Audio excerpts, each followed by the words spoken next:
Some countries in the world are currently experiencing the third wave of the COVID-19 pandemic. Countries such as India, Brazil and Turkey are struggling to manage the virus. In a bid to prevent the third wave of the pandemic in Lagos, the state government, through its Ministry of Health, is taking what it considers as drastic steps to mitigate the virus.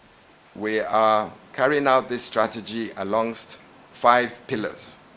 The first pillar is to make sure that we keep our testing high. So we are equipping the Lagos State Biobank with the capacity to do 2 types of PCR tests. The first type is just to pick up a positivity, and the second type is to try and help us characterize that virus and put it into either one of the strains that we know are circulating around the world. In addition, we're using eco-telemedicine and what we call the eco-telemed platform to manage people at home. Of course, the third pillar there is the standard hygiene principles and social distancing that we are all familiar with. The fourth pillar there is our oxygen strategy. We are ensuring that we have the capacity to make more and more oxygen in Lagos State.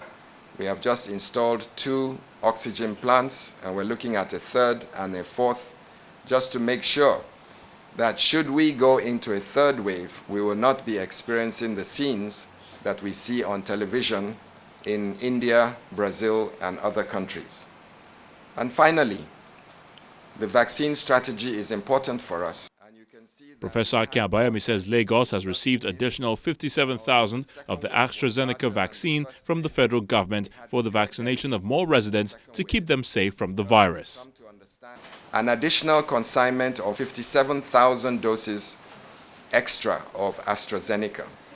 So the ring vaccination strategy, when we get somebody that has turned positive, who has recently returned from abroad, and you have tested positive, then we will be deploying some of the vaccines to vaccinate members of their family, their immediate household, to stop the transmission of the virus from the traveler to family members or people that live in the same home or in the same immediate jurisdiction. So far, 470,000 residents have been tested, with over 4,000 patients admitted, 3,906 discharged, and a death record of 354 COVID-19 patients in the state.